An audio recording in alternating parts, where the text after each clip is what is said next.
Bendito y alabado sea nuestro Dios Todopoderoso. Él es bueno y para siempre es su misericordia. Vamos a abrir nuestras Biblias en el libro de Juan, capítulo 3. Amén. Juan, capítulo 3.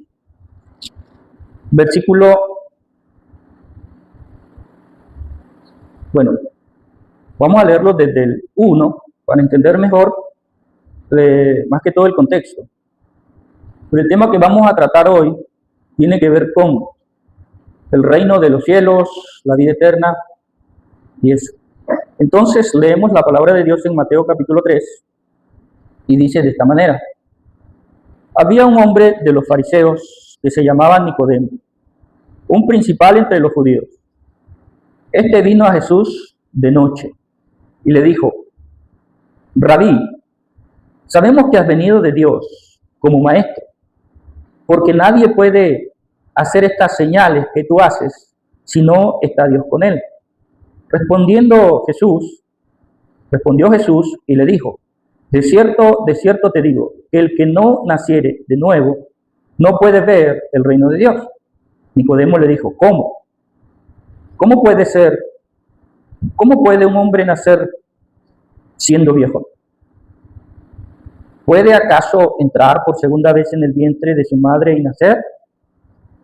Respondió Jesús: de cierto te digo, que el que no naciere de agua y del Espíritu no puede entrar en el reino de Dios.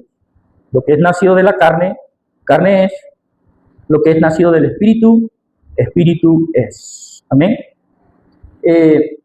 Como les decía, vamos a hablar del reino de los cielos y la vida eterna. Sucede que cuando Dios crea nuestro mundo, nuestro planeta y todo lo que existe, como lo dice Génesis 1 y 2, Él fue creando día a día todas las cosas, pues Él creó un mundo, un paraíso, un lugar donde podamos vivir cómodamente. No existía el pecado y por ende no existía la muerte, porque la causa de que exista la muerte es el pecado. Y lo podemos encontrar en Romanos capítulo 6. Busque por favor en su Biblia Romanos capítulo 6, para que podamos entender esta parte de lo que es el pecado y la muerte. ¿Cierto? Romanos 6 en su Biblia. Yo le espero para que usted lo encuentre. En el último versículo, que es el 23, Romanos 6:23, dice: porque la paga del pecado es muerte, mas la dádiva de Dios es vida eterna en Cristo Jesús, Señor nuestro. Bendito sea el Señor. Entonces, mire, aquí tendríamos que hablar también de Jesús, pero lo vamos a hacer más adelante. La primera parte del versículo dice: porque la paga del pecado, ¿qué cosa es? Es muerte. Entonces, ¿por qué muere el hombre? Por causa de su pecado. Ahora, el pecado generacional y el pecado que cometemos nosotros. El pecado generacional lo heredamos.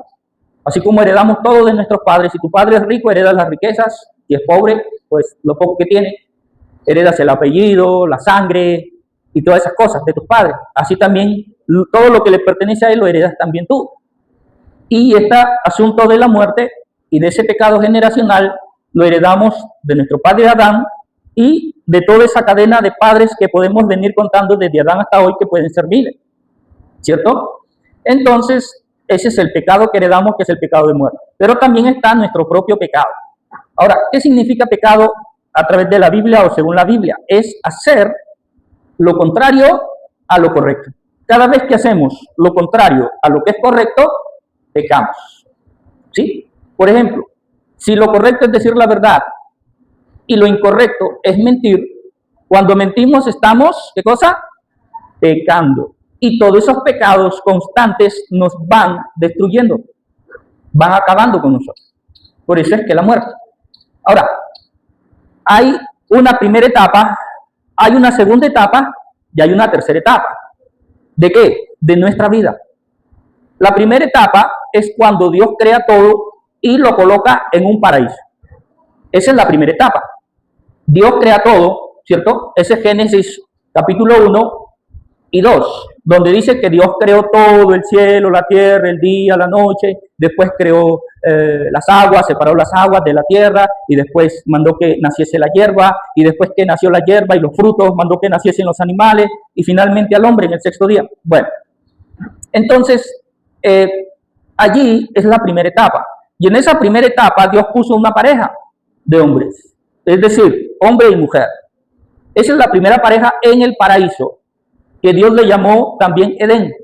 Y en ese Edén había un huerto, o sea, una finca, como le queramos llamar, pero era algo perfecto, era algo precioso, era algo, todo lo que estaba allí era eterno, no se destruía, nada, todos vivían eternamente, los animales, la naturaleza, el hombre, todo era eterno. Esa es la primera etapa, dígale que está a su lado, esa es la primera etapa, amén.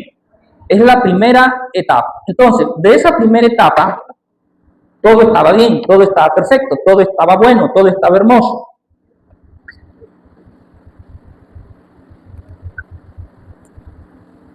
¿Qué pasó? ¿Qué pasó si todo estaba bueno, todo estaba perfecto, todo estaba hermoso? ¿Qué pasó? Viene la segunda etapa. ¿Cuál es la segunda etapa? El pecado. Esa es la segunda etapa. Nosotros estamos hoy en este presente. Miren lo que les voy a decir, o les voy a preguntar. ¿Nosotros estamos en la primera etapa o en la segunda etapa? ¿Qué dicen ustedes? Estamos en la segunda, ¿cierto? Hay una tercera etapa. Quiere decir que esa tercera etapa todavía no ha llegado. Y les estoy hablando lo que la Biblia dice, lo que la Biblia enseña, porque la Biblia habla del pasado, del presente y del futuro. Especialmente en el libro de Apocalipsis encontramos el futuro. Y encontramos esas etapas complicadas que se vienen futuramente, pero después que pasen esas etapas complicadas, viene la etapa de gloria en el paraíso. O sea que el paraíso que Adán no valoró, no cuidó, Dios lo ha reservado para aquellos que sí lo valoren. Amén. Es como, por ejemplo, cuando le dan a una, vamos a decir, por poner un ejemplo, un terreno de, vamos a decir, unas 1000 hectáreas de terreno, le entregan a una familia, el Estado. Y entonces esa familia no las valora, se las entregan con vacas, se las entregan con casas, se las entregan con todo sembrado, todo les entregan esas 1000 hectáreas a esa familia. Pero esa familia no la valora, no la cuida. Y empiezan a perderse los animales, a morirse con plagas, le cae plaga al sembrío, no lo recogen, se pierde la mayor parte del sembrío. Y cuando viene el Estado a revisar para ver si esta familia cuidó bien el terreno, ve que no lo cuidaron bien, no hicieron lo que tenían que hacer. Entonces el Estado decide quitárselo y dárselo a otra familia que antes estuvo administrando, otra familia que antes estuvo administrando una finca pequeña y lo hizo bien.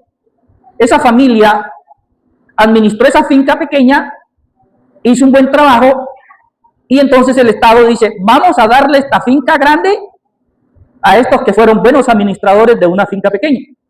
Y a estos que no supieron administrar esa finca grande, saquémoslo de ahí. Y eso es lo que la Biblia enseña. Por eso dice el Señor en su palabra, si en lo poco me eres fiel, ¿qué dice? En lo mucho te pondré. Entonces nosotros la iglesia somos esos siervos que estamos administrando una finca pequeña, porque aquí el Señor está viendo ¿qué cosa? Nuestra fidelidad. Amén. Él está viendo nuestra fidelidad. ¿Qué tan fiel eres administrando tu finca? ¿Qué tan fiel eres administrando tu casa? ¿Qué tan fiel eres administrando tus bienes? ¿Qué tan fiel eres? El Señor está mirando eso, porque la palabra dice claramente que reinaremos con Él. Apocalipsis capítulo 5, versículo 10. Búsquelo por favor en su Biblia. Apocalipsis 5, 10.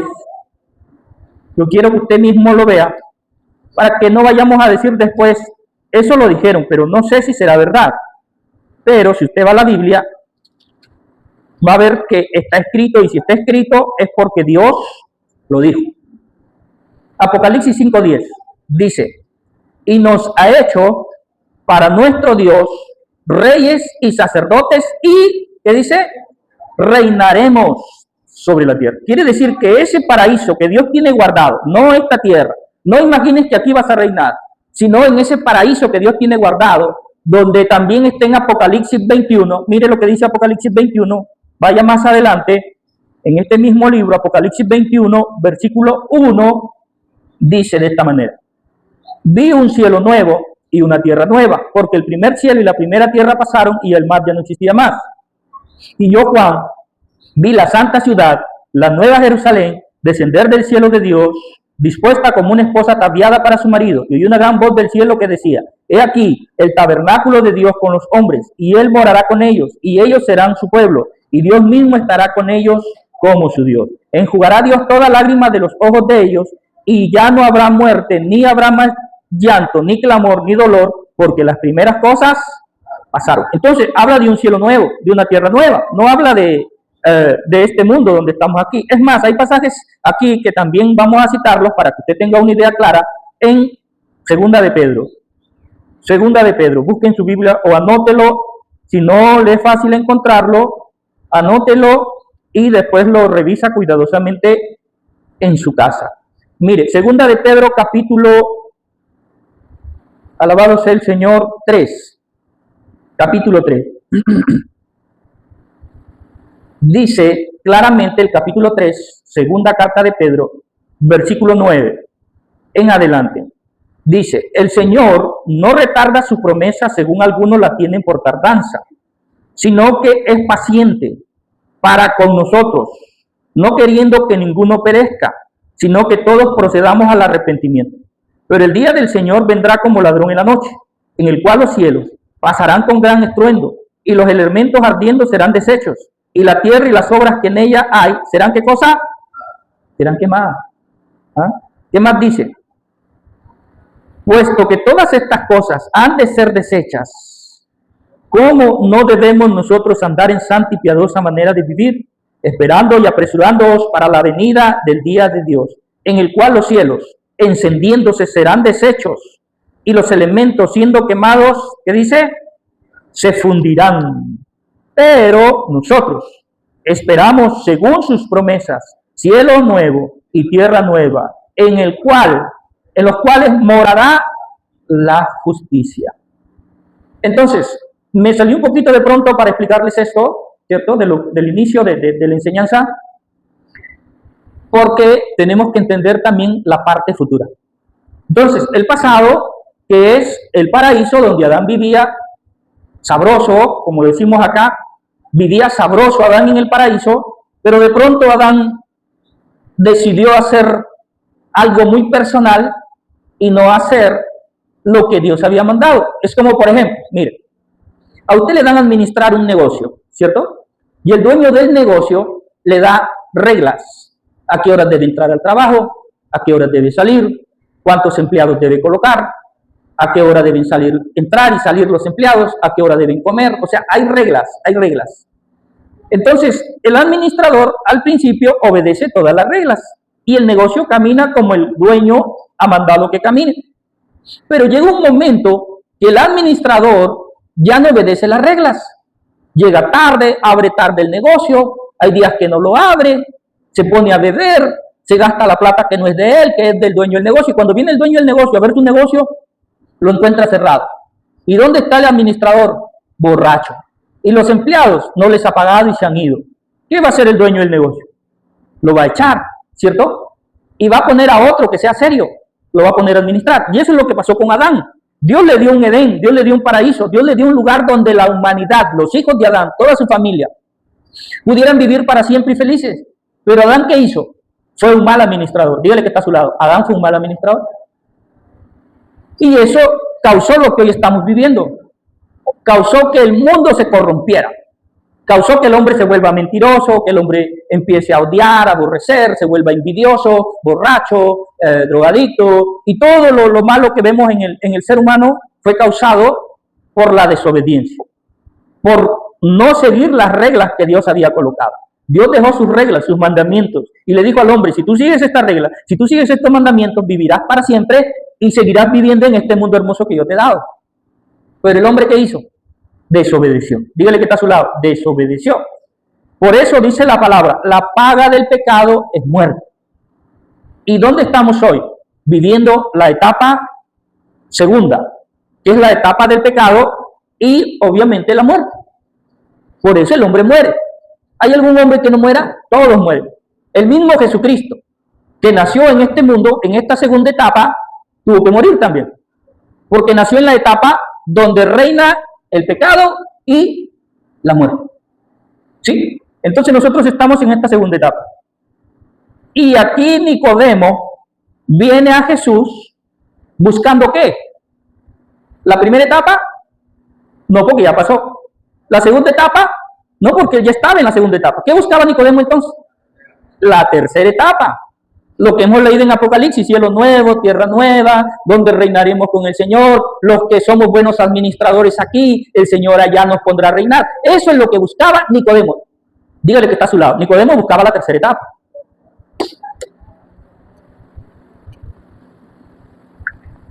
Y dígale, yo también estoy buscando eso. La tercera etapa. Ahora, Jesús, ¿qué le responde a Nicodemo? Le dice, tienes que nacer de nuevo para ver el reino de los cielos. ¿Y Nicodemo qué le dice? En su entendimiento, Nicodemo no era un tonto, Nicodemo era un hombre muy estudiado, muy preparado, pero como él no entendía lo que Jesús estaba diciendo, rápidamente él pensó y le dice, ¿cómo? O sea, ¿debo entrar de nuevo al vientre de mi madre? ¿Cómo es que le dice? A ver, vamos a leerlo. En el versículo 4. Estamos en Juan 3, versículo 4. Nicodemo le dijo, ¿cómo? ¿Puede un hombre nacer siendo viejo? ¿Puede acaso entrar por segunda vez en el vientre de su madre y nacer? O sea, Nicodemo le hace una pregunta a Jesús que parece ilógica, pero que él estaba buscando una respuesta en su lógica natural. Porque el hombre tiene una lógica natural y Dios tiene una lógica que va más allá de lo natural. Entonces Nicodemo le dice, ¿cómo? ¿Acaso el hombre puede? O sea, es algo que yo nunca lo he visto ni lo he escuchado, pero tú vienes de parte de Dios y de pronto tú sepas algo que yo no sé, tú conoces cosas que yo no sé.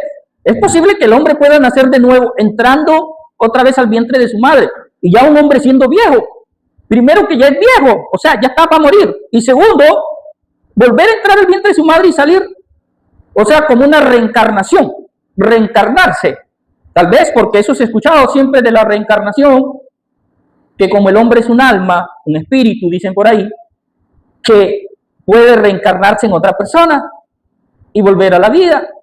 Y como los judíos no creían eso, porque eso lo enseñaban otras religiones, otros locos por ahí que andaban inventando sectas y religiones, hablaban de la reencarnación.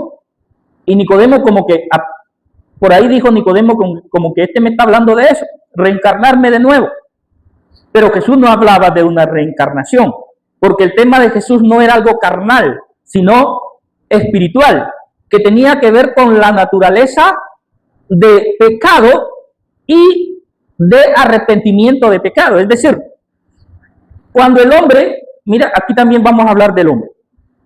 Cuando el hombre es puesto en el Edén, él no era un pecador, ni tampoco estaba contaminado de ninguna manera de pecado. No había maldad en el corazón del hombre. Era un ser puro como un ángel. Amén. Dios creó un ser puro como los ángeles en el cielo y como el mismo Dios que es puro y santo. Cuando Dios crea a Adán, lo creó puro y santo. Eva también nació de Adán, Dios mismo la sacó del mismo cuerpo de Adán, dicen por ahí, y que la costilla, es decir, de un pedazo de hueso, no. El escrito original no dice costilla, dice costado, que Dios la sacó del costado. O sea, Adán parió a Eva, por decirlo de alguna forma metafórica, ¿ya? Pero Adán pues no la parió como las mujeres paren, porque él no es mujer, sino que Dios tomó una parte de Adán sacándola del costado. Es un misterio que nosotros, además eso no es tan relevante, sino que Dios cuando crea a Adán, en Adán también estaba Eva. O sea, ambas, tanto el hombre y la mujer estaban ahí, en Adán, solo en Adán, no en nosotros. Entonces cuando Dios decide separar a Eva de Adán, coge y la saca de Adán y sale Eva. Entonces eran dos personas santas y puras, Adán y Eva, la primera etapa. Como eran santos y puros, podían hablar con Dios, podían convivir con Dios. Y en el paraíso estaba Dios. Entonces, ahí no había ninguna separación, ningún problema, ningún distanciamiento entre el hombre y Dios. Estaban juntos, ¿sí? Como padre e hijos. Pero viene la segunda etapa, cuando Adán peca. ¿Qué hace Dios? Lo echa del huerto de Edén. Lo echa. Los ángeles lo sacan del huerto de Edén y Adán se va a vivir fuera del Edén, o sea, fuera del lugar santo. Ejemplo, este es un lugar santo, la iglesia, este local, ¿cierto? Y si todos los que estamos aquí venimos con esa mentalidad de buscar una vida santa, de convertirnos en hombres y mujeres santos de Dios, venimos